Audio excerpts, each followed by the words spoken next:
성장할 수 있기를 바랍니다. 주님의 말씀입니다. 경청하십시오.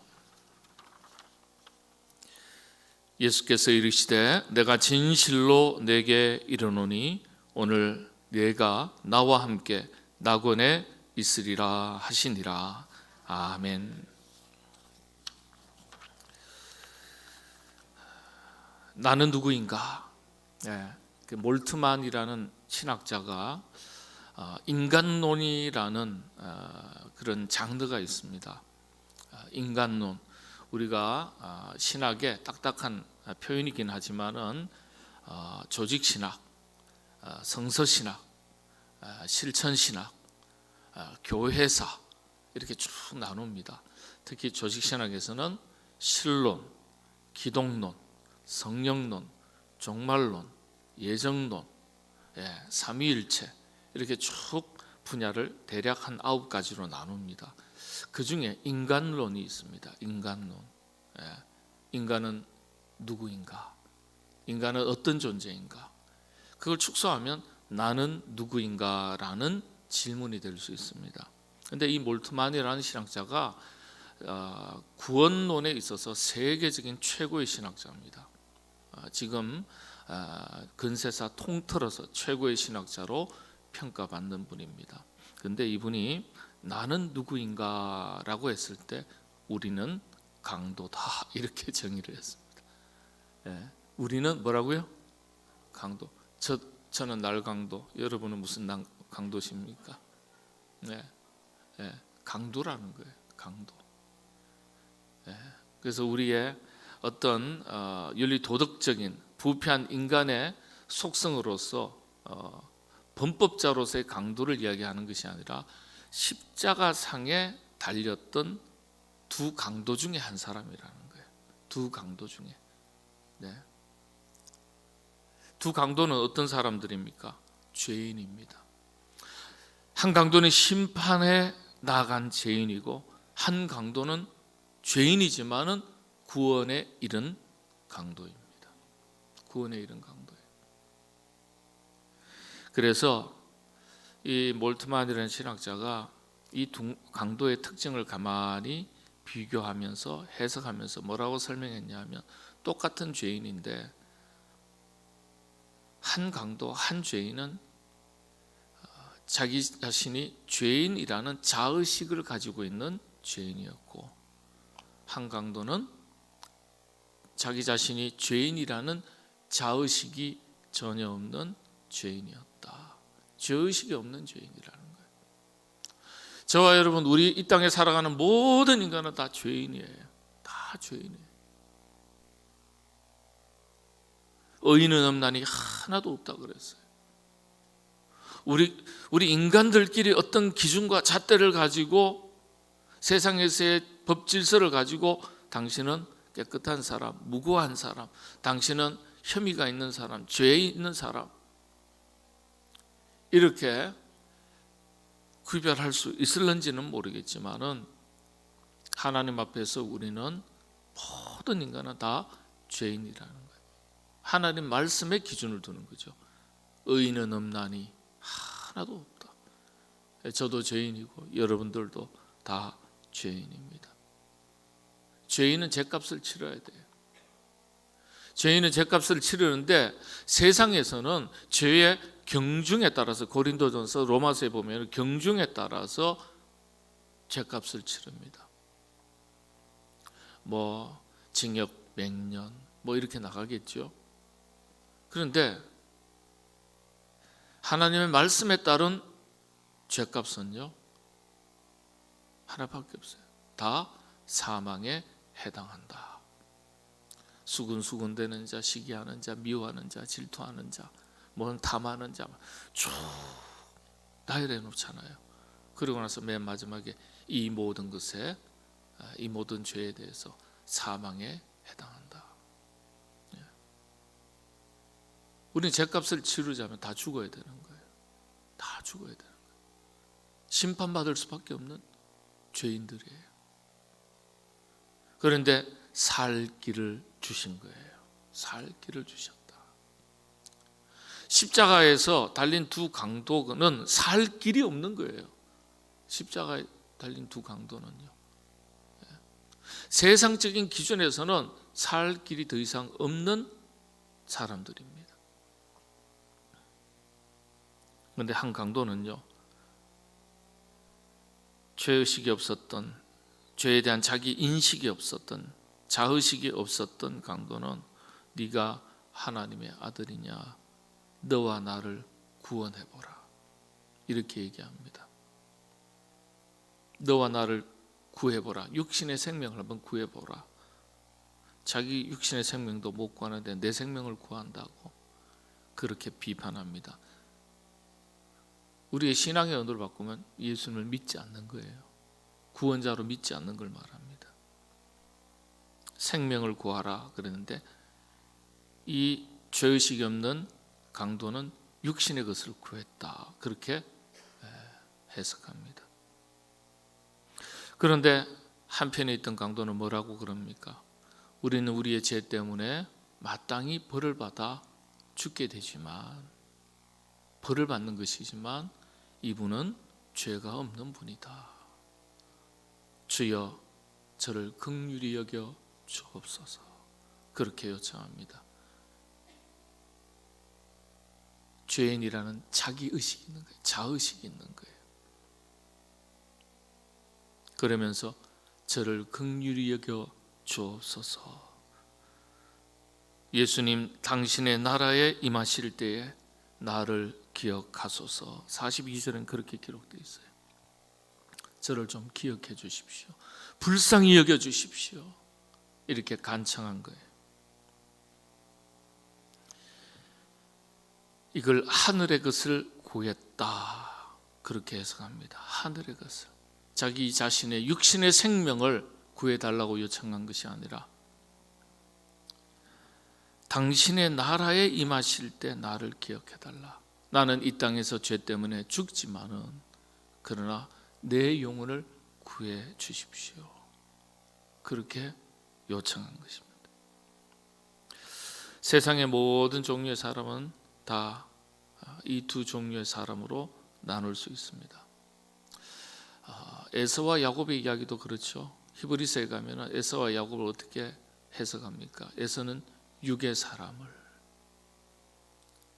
야곱은 영의 사람을 대표하는 인물로 해석을 합니다. 그렇게 기록해요. 십자가의 두 강도도 마찬가지예요. 한 사람은 육신의 사람을 대표하는 것으로, 한 사람은 죄인이지만은 회개하고 구원받은 믿음의 사람을, 영의 사람을 대표하는 것으로 그렇게 해석합니다. 강도들의 십자가는 소망이 없는 십자가죠. 그래서 그들에게 가장 필요한 것은 그들의 생명을 구하는 것입니다. 그런데 예수님께서 십자가상에서 이 두 강도에게 주신 말씀의 내용을 보면 이 말씀이 사실 오늘 우리에게 해당하는 말씀입니다. 뭐라고 말씀하셨습니까? 내가 진실로 내게 이르노니 오늘 네가 나와 함께 낙원에 있으리라. 육신의 생명에 대한 해답을 말하는 게 아니에요. 우리의 영혼에 대한 구원의 문제를 말씀하신 거예요. 육신으로는 길이 없지만 영혼의 살 길이 있음을 말씀하신 겁니다. 강도에게 한마디로 구원의 소망을 선포하시는 말씀이에요. 네가 오늘 나와 함께 아버지의 나라 천국에 이르게 될 것이다. 구원의 길이 예수 그리스도 주님에게 있음을 선포하시는 말씀입니다. 세상 사람들의 관점에서는 그래서 십자가는 실패의 자리요, 죽음의 자리요, 소망이 없는 자리처럼 보입니다. 강도가 그걸 얘기한 거예요. 네가 하나님의 아들이거든 너와 나를 구원해 보라. 너와 나를 구하라. 그랬습니다. 그러나 성경의 기준에, 믿음의 기준에, 영적인 기준에서 볼 때는 십자가는 우리가 구원에 이르는 길이 바로 이 십자가에 있는 것입니다. 오늘 주님의 두 번째 말씀 속에서 우리가 깊이 생각할 것은, 첫 번째가 이 강도가 우리의 자화상이라고 그랬어요. 우리의 자화상. 예수님은, 우리 하나님은 죄 없는 의인을 구하시는 것이 아니라 회개하는 죄인을 찾으시는 거예요.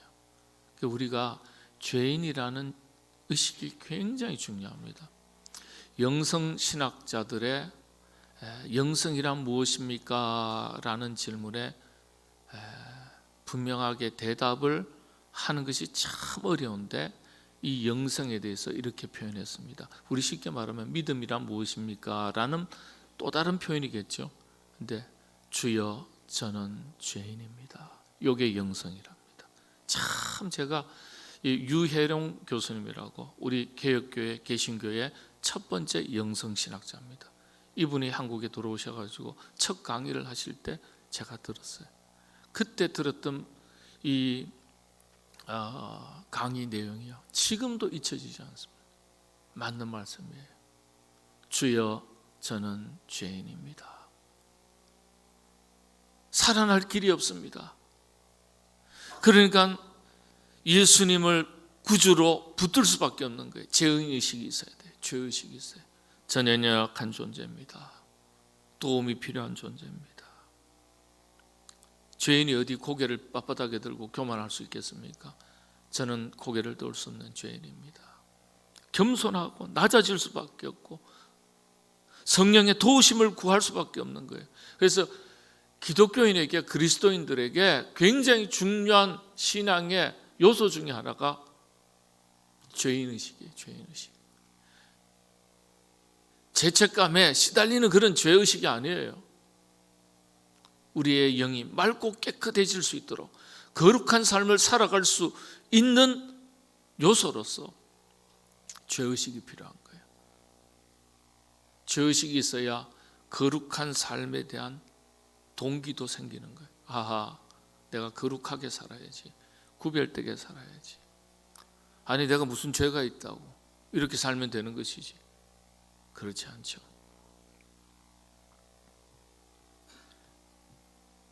그래서 베드로가, 여러분들 베드로가 왜 12제자 중에 자꾸 수제자라고 이야기하죠? 여러분들 수제자라는 것이 성경 어디에 있습니까?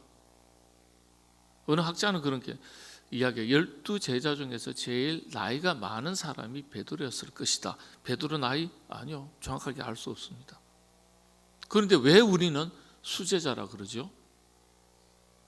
제일 먼저 만나셨던 제자가 베드로 안드레이기 때문에 그래서 수제자라고요?